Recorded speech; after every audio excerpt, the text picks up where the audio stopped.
왜 만삭의 한국인 임산부가 레스토랑 문 앞에서 쫓겨나야 했을까요? 몇 달 전부터 예약하고 손꼽아 기다린 결혼 기념일 저녁, 그녀는 백인이 아니라는 이유로 문전박대를 당했습니다. 게다가 레스토랑 측은 자신들의 차별을 덮기 위해 무려 100만 달러짜리 소송으로 그녀를 짓누르려 했죠. 모욕감, 두려움, 그리고 끝없는 싸움. 하지만 이 한국인 여성은 결코 주저앉지 않았습니다. 아이를 품은 몸으로 떨리는 손으로 그녀는 조용하지만 단단하게 정의를 향해 걸어 나갔습니다. 이 이야기는 단순한 억울한 사연이 아닙니다. 진실이 어떻게 거대한 벽을 무너뜨렸는지, 그리고 한 사람의 용기가 어떻게 세상을 바꿀 수 있는지를 보여주는 기록입니다. 지금부터 그녀 박소영 씨의 여정을 여러분께 소개해 드리겠습니다. 안녕하세요. 제 이름은 박소영입니다. 미국의 뉴욕 맨해튼에서 저는 사랑하는 남편과 함께 곧 태어날 저희 삶의 첫 아기를 설레는 마음으로 기다리고 있습니다. 이곳의 치열함 속에서 때로는 이방인처럼, 때로는 이곳의 일부인 듯 살아가며 낯선 땅에 저희만의 뿌리를 조금씩 내리고 있는 평범한 한국인이죠. 하지만 오늘 제가 용기를 내어 꺼내려는 이야기는 제 평범했던 삶을 송두리째 뒤흔들며 제 안에 가장 깊은 곳까지 파고들었던 결코 평범하지 않은 어떤 사건에 대한 기록입니다. 그날의 기억은 아직도 선명한 생채기처럼 남아있지만 이제는 담담히 마주할 수 있게 되었습니다. 분노로 온몸이 타들어가기도 했고 홀로 숨죽여 눈물 흘린 날도 수없이 많았습니다. 그러나 그 어둡고 긴 터널을 지나오며 저는 제 안에 단단하게 자리한 강인함을 발견했고 세상의 부당함에 정면으로 맞서 싸워야만 했습니다. 그날은 10월의 어느 화창한 주말 저녁이었어요. 코끝을 스치는 공기는 JSP 제법 서늘했지만 뉴욕의 가을 하늘은 더없이 맑고 높았습니다. 저와 남편 창민 씨에게는 결혼 기념일이자 뱃속에서 7개월을 건강하게 자라준 우리 아기를 위한 특별한 축하의 날이었죠. 임신 중기부터 꿈꾸었던 순간이에요. 뉴욕에서도 손꼽히는 고급 프렌치 레스토랑 루미에르에서의 저녁 식사를 위해 저는 몇 달 전부터 창가 자리를 예약하고 그날만을 손꼽아 기다려왔습니다. 센트럴 파크가 내려다 보이는 아름다운 야경 속에서 남편과 오붓한 시간을 보낼 생각이었어요. 곧 태어날 아기와 함께할 미래를 그려볼 생각에 마음이 한껏 부풀어 있었습니다. 저는 그날을 위해 특별히 아껴두었던 원피스를 골라 입었어요. 임산부를 위해 디자인된 우아한 실루엣의 짙은 에메랄드색 실크 원피스였습니다. 배가 제법 봉긋하게 솟아올라 있었지만 원피스는 제 몸을 아름답게 감싸주었어요. 낮은 굽 스웨이드 힐과 진주 목걸이는 전체적인 룩의 단정함과 세련됨을 더해주었고요. 누가 보아도 특별한 날을 기념하는 격식 있는 레스토랑의 분위기에 어울리는 차림새였습니다. 남편 창민 씨도 멋진 수트 차림으로 제 손을 잡고 에스코트해 주었고 우리는 오랜만에 근사한 외출에 아이처럼 들떠 있었습니다. 레스토랑으로 향하는 차 안에서는 뱃속 아기의 태동을 느끼며 웃음꽃을 피웠습니다. 그 순간만큼은 세상의 모든 걱정거리가 사라진 듯 평화로웠죠. 레스토랑에 도착하니 웅장한 로비와 은은하게 빛나는 크리스털 샹들리에 그리고 잔잔하게 흐르는 피아노 선율이 저희를 맞이했습니다. 명성대로 고급스럽고 세련된 분위기였습니다. 예약 확인을 위해 입구의 선임 중년 백인 남성 매니저에게 다가가 이름을 말했어요. 그는 예약 리스트를 확인하는 듯 하더니 잠시 제 모습을 머리부터 발끝까지 훑어보았습니다. 그리고 마지막에는 유난히 제 배 쪽에 시선을 고정시킨 채였죠. 그 짧은 순간 저는 무언가 불길한 예감을 느꼈지만 애써 떨쳐내려 했습니다. 설마 하는 마음이었죠. 하지만 그의 입에서 나온 첫마디는 제 모든 기대를 산산조각 냈습니다. 죄송합니다만 손님 예약은 확인되셨지만 오늘은 입장이 어려우실 것 같습니다. 그의 목소리는 정중했지만 어딘가 서늘한 기운이 감돌았습니다.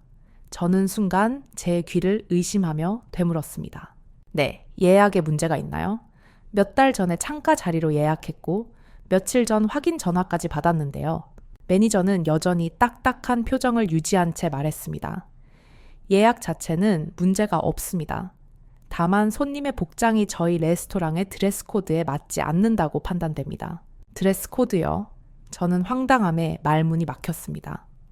제 옷차림을 다시 한번 꼼꼼히 살펴보았어요. 값비싼 브랜드는 아닐지라도 분명 격식 있는 자리에 어울리는 셈이 포멀 원피스였습니다. 도대체 무엇이 문제라는 걸까요? 제가 어리둥절한 표정을 짓자 그는 마치 제가 당연히 알아들었어야 한다는 듯 미간을 살짝 찌푸렸습니다. 그리고는 제 배를 은근슬쩍 턱짓으로 가리켰죠. 네, 저희 레스토랑의 분위기를 고려할 때 손님의 현재 상태는 적절하지 안로지 않습니다. 현재 상태라는 말, 그 말이 제 가슴에 차갑게 와 박혔습니다. 그는 노골적으로 제가 임신했다는 사실 때문에 입장을 거부하고 있는 것이었어요. 얼굴이 확 달아오르는 것을 느꼈고 제 손가락 마디마디가 하얗게 변하도록 주먹을 꽉 쥐었습니다. 바로 그때 저희가 거부당하며 입구에서 서 있는 동안이었습니다. 캐주얼한 체크 셔츠에 청바지를 입고 운동화를 신은 젊은 백인 커플이 저희 옆을 지나쳐 안으로 들어갔습니다. 그들은 매니저와 가볍게 눈인사를 나누며 아무런 제재 없이 웃으면서 테이블로 안내받았어요. 로비 소파에는 야구 모자를 쓴 백인 남성까지 편안하게 앉아 있었지만 매니저는 그들에게는 단 한마디의 지적도 하지 않았습니다. 그 명백한 이중 잣대 앞에서 저는 할 말을 잃었습니다. 왜 유독 저만, 아시아인 임산부인 저만 복장 규정이라는 불분명한 잣대에 걸려 문전박대를 당해야 할까요? 이건 단순히 옷의 문제가 아니었습니다. 이것은 명백한 차별이었습니다.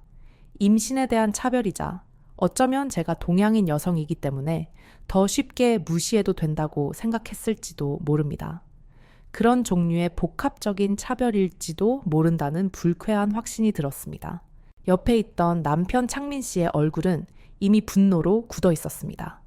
그는 매니저 앞으로 한 걸음 다가서며 낮은 목소리로 따졌습니다. 지금 장난하는 겁니까? 방금 들어간 저 커플이나 저기 모자 쓴 사람은 괜찮고요. 똑바로 말씀하십시오. 제 아내가 임신해서 그리고 우리가 동양인이라서 이러는 겁니까? 이게 당신의 레스토랑의 공식적인 방침입니까? 매니저는 창민 씨의 날선 기세에 잠시 주춤하는 듯 했으나 이내 입술을 굳게 다물고 고압적인 자세를 되찾으며 말했습니다. 손님 언성을 낮춰주십시오. 다시 한번 말씀드리지만 이것은 전적으로 복장 규정에 따른 저희의 판단입니다. 더 이상 소란 피우지 마시고 돌아가 주십시오. 그렇지 않으면 다른 조치를 취할 수밖에 없습니다. 그는 마치 저희를 불청객 취급하며 쫓아내려는 듯했어요. 저는 깊게 숨을 들이마시며 떨리는 목소리를 가다듬었어요. 눈물이 핑 돌았지만 여기서 무너질 수는 없었습니다. 저는 매니저의 눈을 똑바로 응시했습니다. 그리고 최대한 차분하지만 단호하게 말했죠. 알겠습니다. 오늘 저희는 돌아가죠. 그렇지만 분명히 말씀드립니다. 당신들은 지금 큰 실수를 하고 있습니다. 이건 단순한 복장 규정 문제가 아닙니다. 명백한 차별 행위예요. 당신들이 말하는 그 모호한 복장 규정이 사실은 임신과 인종에 대한 차별을 가리기 위한 핑계에 불과하다는 것을 저는 반드시 증명해 보일 겁니다. 법정에서 다시 보게 될 수도 있겠죠. 매니저는 제 말을 비웃듯 코웃음을 쳤습니다. 하지만 그의 눈빛이 아주 잠깐 당혹감인지 혹은 일말의 망설임인지 모를 미묘한 빛으로 흔들리는 것을 저는 놓치지 않았습니다. 저희는 결국 그 레스토랑을 뒤로하고 돌아설 수밖에 없었습니다. 그토록 고대했던 기념일 저녁은 최악의 기억으로 얼룩졌어요. 제 마음은 깊은 상처와 함께 반드시 이 부당함에 맞서 싸워야 한다는 강철 같은 의지로 가득 찼습니다. 뱃속의 아기가 이 모든 상황을 느끼고 있는 것만 같아 더욱 미안하고 마음이 아팠습니다. 집으로 돌아오는 내내 차 안은 무거운 침묵만이 감돌았습니다. 창민 씨는 운전대를 잡은 손에 힘을 주며 간간히 깊은 한숨을 내쉬었죠. 저는 창밖으로 빠르게 스쳐 지나가는 도시의 불빛을 멍하니 바라보며 끊임없이 눈물을 삼켰습니다. 집에 도착해서도 저희는 한동안 아무 말도 할 수 없었어요. 분노와 슬픔, 억울함, 그리고 앞으로 어떻게 해야 할지에 대한 막막함이 뒤섞여 저희를 짓눌렀습니다. 그날 밤 저는 뜬 눈으로 밤을 지새웠습니다. 매니저의 오만한 표정과 차가운 목소리, 그리고 주변의 무관심 속에서 느꼈던 그 깊은 모멸감이 자꾸만 떠올라 잠을 이룰 수가 없었습니다. 다음 날 아침 저는 더 이상 침묵할 수 없다고 결심했습니다. 이건 단순히 기분 나쁜 경험으로 치부하고 넘어갈 문제가 아니었어요. 저와 같은 혹은 다른 이유로 차별받는 사람들을 위해서라도 제가 겪은 일을 알려야 한다고 생각했죠. 저는 밤새 정리한 생각을 바탕으로 그날의 일을 상세하게 기록했습니다. 레스토랑에서 있었던 일을 시간 순서대로 최대한 객관적인 사실과 제가 느꼈던 감정을 담아서요. 제가 입었던 옷 사진 예약, 확인 내역, 레스토랑 이름과 매니저의 발언, 그리고 다른 손님들의 복장과 비교하며 느꼈던 부당함까지 모두 담았습니다. 저는 이 글을 제 개인 SNS 계정에 올렸어요. 그리고 제가 활동하는 뉴욕 지역의 한인 온라인 커뮤니티, 공신력 있는 레스토랑 리뷰 사이트 및 소비자 보호 관련 포럼에도 게시했습니다. 처음에는 제 글이 얼마나 파장을 일으킬지 알 수 없었습니다. 그저 제 억울함을 토로하고 다른 누군가에게라도 경각심을 주고 싶은 마음이었습니다. 그런데 제 예상보다 반응은 훨씬 뜨겁고 빨랐습니다. 제 글은 삽시간에 여러 온라인 플랫폼으로 퍼져나갔고 수많은 사람들이 공감과 분노를 표하며 댓글과 메시지를 보내왔습니다. 특히 저와 비슷한 인종차별이나 임산부 차별을 경험했다는 다른 여성들의 증언이 본물처럼 쏟아졌죠. 제 개인 메시지함에도 수많은 사연들이 도착했습니다. 한 흑인 여성분은 자신도 임신 중에 중요한 저녁 식사 예약을 했지만 레스토랑 측에서 갑자기 예약이 중복되었다는 석연치 않은 이유로 취소 통보를 받았던 경험을 공유해 주셨어요. 또 다른 아시아계 남성분은 뉴욕의 여러 고급 식당에서 겪었던 경험을 길게 적어 보내주셨습니다. 동양인이라는 이유만으로 불친절한 서비스를 받거나 입구에서부터 은근히 무시당하는 듯한 시선을 느꼈다는 이야기였죠. 심지어 한 분은 친구들과 함께 방문했을 때의 일을 들려주었습니다. 자신들의 복장은 문제 삼지 않으면서 유독 키 작은 친구에게만 드레스 코드가 맞지 않는다며 입장을 거부했던 레스토랑 이야기였습니다. 이런 구체적인 피해 사례들을 접하면서 깨달았습니다. 제가 겪은 일이 결코 개인적인 불운이 아니라 우리 사회에 여전히 존재하는 때로는 교묘하게 숨겨진 차별의 한 단면이라는 것을요. 그리고 저의 싸움이 단지 저 혼자만의 싸움이 아니라는 것을 알았습니다. 이러한 부당함에 함께 맞서는 많은 이들의 목소리를 대변하는 것이 될 수도 있겠다는 생각에 더욱 강한 책임감을 느끼게 되었습니다. 며칠 지나지 않아 지역 언론사 여러 곳에서 연락이 왔습니다. 제 사연은 뉴욕 지역 신문과 방송 뉴스에까지 보도되었죠. 뉴스에서는 인권 변호사들의 인터뷰를 통해 해당 레스토랑의 행위가 위법 소지가 크다는 점을 지적했습니다. 임신 및 인종에 기반한 차별 금지를 명시한 연방민권법 및 뉴욕주 인권법에 위배될 수 있다는 내용이었어요. 사회적 공분이 커지면서 레스토랑에 대한 비판 여론과 불매운동 움직임까지 일기 시작했습니다. 제 작은 목소리가 이렇게 큰 파장을 일으킬 줄은 몰랐어요. 한편으로는 진실을 알릴 수 있게 되어 다행이라는 생각과 함께 앞으로 레스토랑 측이 어떻게 나올지에 대한 불안감도 점점 커져갔습니다. 혹시라도 그들이 저에게 보복하지는 않을까 하는 두려움도 솔직히 있었습니다. 그리고 역시나 제 불안은 현실이 되고 말았습니다. 사건이 있고 약 한 달 뒤 저희 집으로 두툼한 법원 서류 봉투가 배달되었어요. 레스토랑 측에서 저를 상대로 소송을 제기한 것이었습니다. 제목은 명예훼손 및 업무방해 혐의였고 손해배상 청구 금액은 무려 100만 달러였습니다. 14억 원 이상이었어요. 그야말로 천문학적인 금액이었죠. 소장의 내용은 기가 막혔습니다. 제가 SNS와 언론 인터뷰 등을 통해 악의적으로 조작된 허위 사실을 유포했다고 주장했어요. 그래서 레스토랑의 오랜 명성을 실추시키고 심각한 영업 손실을 입혔다는 것이 주된 내용이었죠. 그들은 제가 입었던 옷이 실제로는 드레스 코드에 맞지 않았다고 했습니다. 매니저의 응대는 정당했고 제가 오히려 과도하게 감정적으로 반응하며 소란을 피웠다고 주장했죠. 심지어 제가 계획적으로 레스토랑의 이미지를 훼손하기 위해 접근했을 가능성까지 암시하고 있었습니다. 저는 소장을 들고 있는 손이 부들부들 떨리는 것을 느꼈습니다. 100만 달러라는 숫자는 현실감 없이 느껴졌고 눈앞이 아찔해지는 기분이었습니다. 명백한 피해자인 저를 파렴치한 가해자로 둔갑시키려는 그들의 적반하장식 태도에 말문이 막혔어요. 거대한 자본과 권력 앞에서 개인이 맞서 싸우는 것이 과연 가능할까요? 혹시라도 소송에서 지게 되면 우리는 전 재산을 잃고 거리로 나게 되는 것은 아닐까요? 곧 태어날 우리 아기에게 가난과 고통만을 안겨주게 되는 것은 아닐까요? 밤이면 밤마다 온갖 끔찍한 상상들이 저를 괴롭혔습니다. 저는 창민 씨 몰래 새벽까지 인터넷으로 관련 정보들을 찾아보았습니다.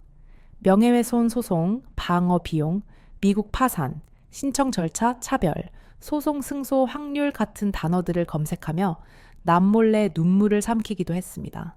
그 주말 저는 결국 한국에 계신 부모님께 영상통화를 걸었습니다. 처음에는 아무렇지 않은 척 안부를 여쭈었죠. 하지만 어머니의 따뜻한 목소리를 듣는 순간 참았던 눈물이 터져 나왔습니다. 저는 떨리는 목소리로 레스토랑에서 겪었던 일과 소송에 휘말리게 된 상황을 털어놓았어요. 화면 너머 부모님의 얼굴은 충격과 걱정으로 하얗게 질려갔습니다. 아버지는 당장 변호사를 알아보고 비용을 보내주시겠다며 노발대발하셨습니다. 어머니는 만삭의 몸으로 그런 험한 일을 겪고 소송까지 당하게 된 저를 걱정하며 눈물을 멈추지 못하셨죠. 어머니는 조심스럽게 말씀하셨습니다. 소영아, 그냥 그 식당 잊어버리고 몸이나 잘 챙기지 그랬니? 타국에서 애 가진 몸으로 그 큰 소송을 어떻게 감당하려고 그래? 혹시 잘못되기라도 하면 어쩌려고 그냥 합의하고 조용히 넘어가는 게 낫지 않겠니? 정 힘들면 다 접고 한국으로 돌아오렴. 부모님의 걱정, 어린 마음에 가슴이 미어졌습니다. 그럼에도 불구하고 제 안에 무언가가 여기서 포기해서는 안 된다고 외치고 있었습니다. 두려움 같은 건 잠시 잊기로 했습니다. 저는 눈물을 닦으며 부모님께 말씀드렸어요. 엄마, 아빠, 걱정 끼쳐드려 죄송해요. 하지만 저 괜찮아요. 그리고 이건 그냥 넘어갈 문제가 아니에요. 저 혼자만의 일이 아니라 우리 아기가 살아갈 세상에 대한 문제이기도 해요. 창민 씨도 옆에서 든든하게 지지해주고 있고 변호사도 만나볼 생각이에요. 너무 걱정 마세요. 저 잘 해낼 수 있어요. 부모님은 제 단호한 목소리에 더 이상 만류하지 못하셨습니다. 그저 몸 조심하라는 당부와 함께 꼭 이겨내라고 응원해 주셨죠. 비록 멀리 떨어져 있지만 부모님의 사랑과 믿음은 제게 큰 힘이 되었습니다. 며칠 밤낮을 뜬 눈으로 지사으며 고민했습니다. 변호사를 선임하는 것조차 망설여졌죠. 승산 없는 싸움에 괜히 변호사 비용까지 날리게 될까봐 두려웠습니다. 하지만 남편 창민 씨는 제 손을 굳게 잡으며 말했습니다. 소영아, 저들이 돈으로 우리를 겁주려는 거야. 그렇지만 우리가 여기서 물러서면 저들은 앞으로도 계속 이런 짓을 할 거고 우리 아기도 이런 세상에서 살아가야 해. 절대 그렇게 둘 수 없어. 우리가 가진 건 많지 않지만 우리에게는 진실이 있잖아. 변호사 선임하고 제대로 한번 싸워보자. 내가 옆에 있을게. 그리고 우리 아기도 엄마 응원하고 있을 거야. 돈 걱정은 하지 마. 내가 투잡 쓰리잡이라도 뛰어서 어떻게든 마련할게. 당신은 절대 혼자가 아니야. 남편의 흔들림 없는 눈빛과 진심 어린 위로는 제 안의 두려움을 몰아내고 다시 한번 싸울 용기를 북돋아 주었습니다. 우리는 수소문 끝에 인권 문제, 특히 소수자 차별 관련 소송에서 뛰어난 승소 경력을 가진 변호사님을 찾아갔어요. 다행히 저희의 사정을 딱하게 여기신 한국계 미국인 여성 변호사님이셨습니다. 제 이야기를 꼼꼼히 들으시더니 분노하시며 함께 싸워주시겠다고 약속하셨죠. 변호사님은 레스토랑 측의 명예훼손 소송은 전형적인 전략적 봉쇄 소송이라고 진단했습니다. 공익적인 문제 제기를 하는 개인을 위협하여 입을 막으려는 부당한 소송이라는 설명이었어요. 그리고 오히려 우리가 레스토랑을 상대로 임신 및 인종차별에 근거한 손해배상 청구 소송, 즉 반소를 제기하여 정면으로 맞서 싸워야 한다고 조언했습니다. 변호사님의 명쾌한 분석과 확신에 찬 태도는 저희에게 큰 힘이 되었습니다. 저희는 그 힘을 바탕으로 레스토랑의 명예훼손 소송에 대한 방어뿐만 아니라 차별 행위에 대한 반소까지 제기하기로 결정했습니다. 이제 이 싸움은 단순히 제 명예를 지키는 것을 넘어 부당한 차별에 대한 정의를 바로 세우는 싸움이 되었습니다. 재판을 준비하는 과정은 험난했지만 이전과는 다른 종류의 긴장감이었습니다. 이제는 두려움보다는 진실을 밝히겠다는 의지가 더 강했죠. 변호사님과 함께 증거 자료를 하나하나 수집하고 법적 논리를 다듬어 나갔습니다.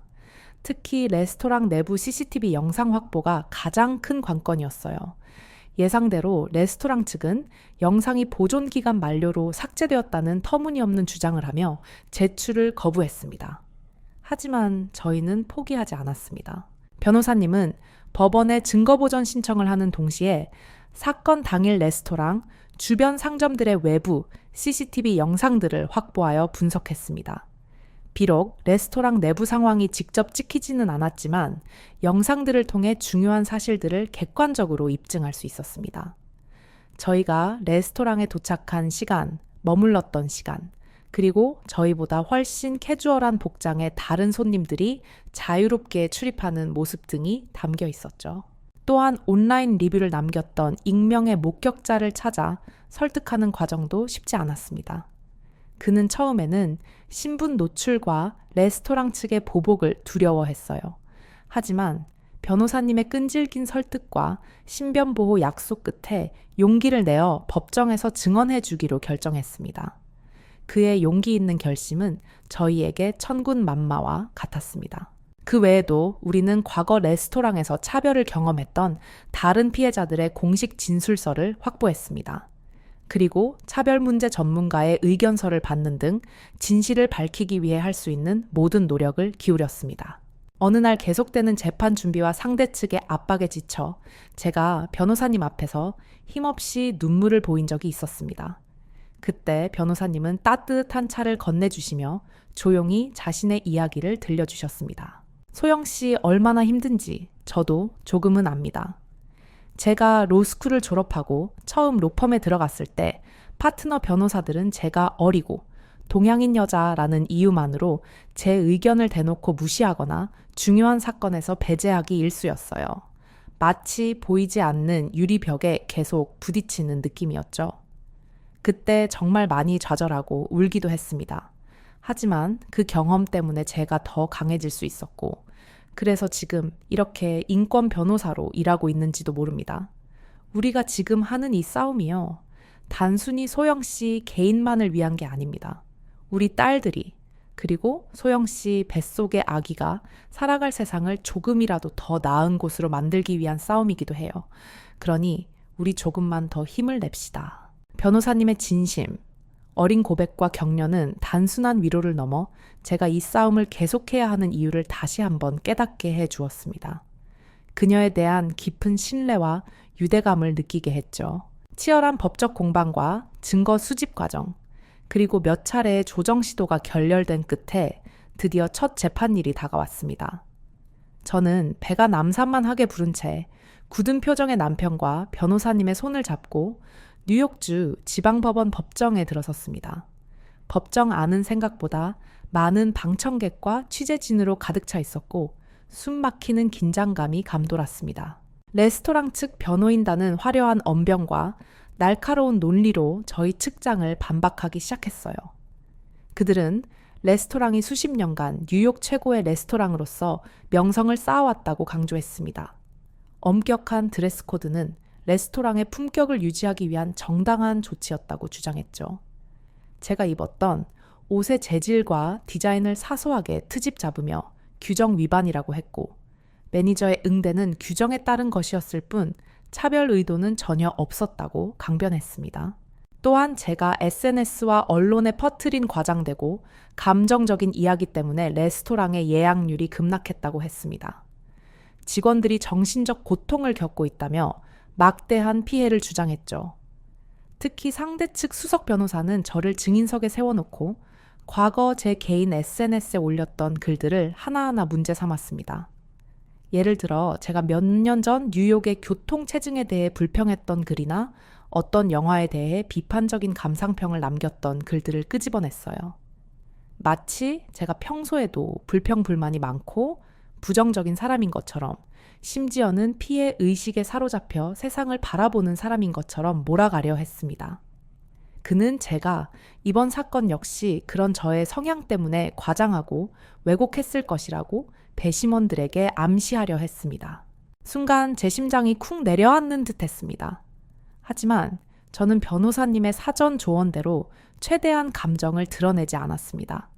그의 눈을 피하지 않은 채 침착하게 답변하려 노력했습니다. 제 변호사님 역시 강력하게 항의했습니다. 사건과 전혀 관련 없는 개인적인 게시물을 이용한 부당한 인신 공격입니다. 그럼에도 저희 변호사님은 차분하고 논리적으로 상대 측의 주장을 조목조목 반박해 나갔습니다.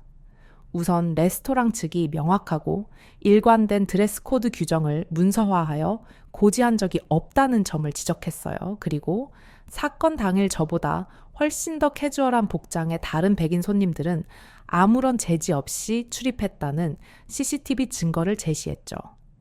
이를 통해 복장 규정 적용이 자의적이고 차별적이었음을 입증했습니다. 또한 매니저가 제 임신 상태를 직접적으로 언급하며 입장을 거부한 점은 명백한 임신 차별에 해당한다고 주장했어요. 아시아인 여성인 저에게 유독 더 엄격한 잣대를 들이댄 정황은 인종차별의 가능성까지 시사한다고 덧붙였습니다. 가장 결정적인 순간은 그날 레스토랑에 있었던 익명의 목격자가 용기를 내어 법정의 증인으로 출석했을 때였습니다. 그는 자신이 직접 목격한 상황을 상세히 증언했습니다. 레스토랑 매니저가 명백히 저의 임신한 몸을 문제 삼아 입장을 거부했으며 이는 매우 부당하고 차별적인 행위로 보였다고 진술했죠. 또한 저희 변호사님은 과거 해당 레스토랑에서 비슷한 차별을 경험했다는 다른 피해자들의 공식 진술서 여러 건을 추가 증거로 제출했습니다. 이것이 단일 사건이 아니라 레스토랑의 구조적인 문제일 수 있음을 시사한 것입니다. 제가 직접 증언할 차례가 되었을 때 저는 떨리는 마음을 다잡고 증인석에 섰습니다. 저는 그날 제가 겪었던 모멸감과 슬픔, 그리고 이 자리에 서기까지의 힘들었던 과정들을 차분히 이야기했어요. 저는 단호하게 말했습니다. 저는 돈을 바라고 이 자리에 선 것이 아닙니다. 저는 단지 저와 제 뱃속의 아이가, 그리고 이 세상의 모든 사람들이 단지 외모나 배경 혹은 특정한 상태에 있다는 이유만으로 부당하게 차별받지 않는 세상을 바랄 뿐입니다. 레스토랑 측은 저에게 명예훼손이라는 딱지를 붙이려 합니다. 하지만 진정으로 명예가 훼손된 것은 그들의 차별적인 행동으로 인해 짓밟힌 저희 존엄성입니다. 제 진심 어린 호소에 몇몇 배심원들은 눈시울을 붉히기도 했습니다. 몇 주간에 걸친 치열한 재판 끝에 드디어 최종 판결일이 다가왔습니다. 법정 안은 그 어느 때보다 팽팽한 긴장감으로 가득 차 있었습니다. 배심원단의 평결이 전달되고 재판장이 판결문을 읽어 내려가기 시작했습니다. 저는 숨을 죽인 채 창민 씨의 손을 꼭 잡고 재판장의 입술만 바라보았습니다. 레스토랑 측이 피고 박소영에게 제기한 명예훼손 및 업무방해 소송에 대하여 배심원단은 피고에게 책임이 없다고 판결하였으므로 법원은 이를 기각한다. 일단 레스토랑이 저에게 제기한 100만 달러짜리 소송은 기각되었습니다. 여기까지 읽혔을 때 저는 안도의 한숨을 내쉬었어요. 하지만 재판은 아직 끝나지 않았습니다. 재판장은 계속해서 판결문을 읽어나갔습니다. 다음으로 피고 박소영이 레스토랑을 상대로 제기한 임신 및 인종차별에 근거한 손해배상 청구 소송에 대하여 판결하겠습니다. 배심원단은 레스토랑 측의 행위가 뉴욕주 인권법 및 연방 민권법이 금지하는 차별 행위에 해당한다고 판단하였습니다. 또한 이는 고의적이고 악의적인 측면이 있다고 판단됩니다. 이에 따라 레스토랑 측은 피고 박소영에게 정신적 고통에 대한 위자료 및 징벌적 손해배상금으로 총 50만 달러를 지급하라고 판결하였습니다. 법원은 배심원단의 판결을 존중하여 이를 인용한다. 판결이 내려지는 순간 법정 안에서는 방청객들의 박수와 환호성이 터져나왔습니다. 저는 제 귀를 의심하며 멍하니 앉아 있었어요. 우리가 이겼다. 단순히 방어에 성공한 것을 넘어 그들의 잘못을 법적으로 인정받고 배상 판결까지 받았는 것입니다. 참았던 눈물이 폭포수처럼 쏟아졌습니다. 창민 씨가 저를 부축하며 함께 눈물을 흘렸고 변호사님도 환한 미소로 저희의 손을 맞잡아 주었습니다. 취재진들의 카메라 플래시가 사방에서 터졌습니다. 법정을 나서는 길, 저는 햇살 아래 당당히 고개를 들었습니다. 비록 만삭의 몸으로 힘겨운 싸움을 치렀지만 저는 조금도 후회하지 않았습니다. 오히려 제 안의 강인함을 발견했어요. 불의에 맞서 싸워 정의를 실현했다는 사실에 가슴 벅찬 자부심을 느꼈죠. 이 승리는 단순히 저 개인의 승리가 아니었습니다. 이것은 침묵을 강요당하는 모든 약자들의 목소리였고 차별 없는 세상을 향한 작은 발걸음이었습니다. 다음 날 아침 창민 씨가 현관에 놓인 지역 신문 몇을 들고 들어왔습니다. 뉴욕타임스를 비롯한 여러 지역 신문 일면에는 제 사진과 함께 승소 소식이 대서특필되어 있었습니다. 용감한 임산부, 뉴욕 고급 레스토랑의 차별에 맞서 역사적인 승리를 거두다. 법원 임신 인종 차별 인정하고 레스토랑에 50만 달러 배상 판결, 이와 같은 제목들이 눈에 띄었습니다. 기사에는 재판 과정과 판결 내용이 상세히 실려 있었어요. 이번 판결이 뉴욕 지역 사회의 차별 문제를 경종을 울리는 중요한 계기가 될 것이라는 전문가들의 코멘트도 덧붙여져 있었죠. 신문을 읽는 창민 씨의 눈가도 촉촉해졌습니다. 우리는 말없이 서로를 바라보며 미소 지었습니다. 우리의 힘겨웠던 싸움이 사회적으로도 의미 있는 결과로 인정받았다는 사실에 깊은 감사를 느꼈습니다. 저는 벅차오르는 가슴으로 제 배를 어루만지며 속삭였습니다. 아가야, 엄마가 해냈어. 너는 이제 조금 더 공정한 세상에서 태어날 수 있을 거야. 너는 그 어떤 모습으로 태어나든 이 세상 누구보다 소중하고 사랑받을 자격이 있단다. 엄마 아빠가 언제나 네 곁에서 너를 지켜주고 응원할게. 물론 레스토랑 측이 항소할 가능성도 남아 있었습니다. 앞으로 또 어떤 어려움이 닥칠지 알 수 없었죠. 하지만 저는 더 이상 두렵지 않았습니다. 저는 제 안의 힘을 믿었고 저를 지지해 주는 사람들과 함께라면 어떤 역경도 헤쳐나갈 수 있다는 확신이 생겼습니다.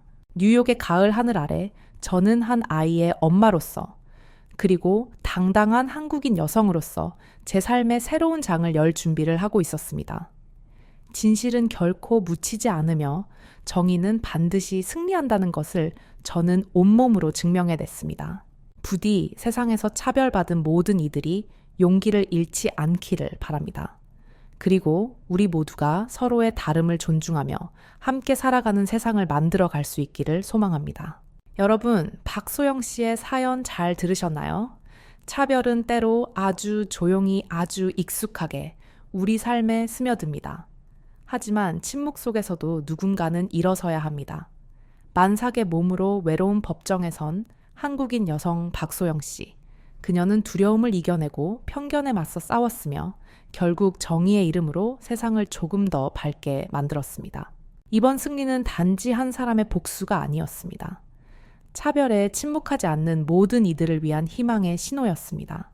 그리고 앞으로 태어날 세대들에게 보내는 세상은 바꿀 수 있다는 조용하지만 분명한 약속이기도 했습니다. 진실은 결코 무너지지 않는다는 것, 정의는 언젠가 반드시 승리한다는 것, 그 사실을 그녀는 온몸으로 증명해냈습니다. 그리고 우리는 그녀처럼 꺾이지 않는 용기를 기억해야 합니다. 오늘도 끝까지 읽어주셔서 감사합니다. 지금까지 특별한 한국의 이야기를 전해드리는 스페셜부였습니다. 구독과 좋아요를 눌러주시면 콘텐츠 제작에 큰 힘이 됩니다. 소중한 의견도 댓글로 남겨주세요. 더욱 더 좋은 이야기로 찾아뵙겠습니다.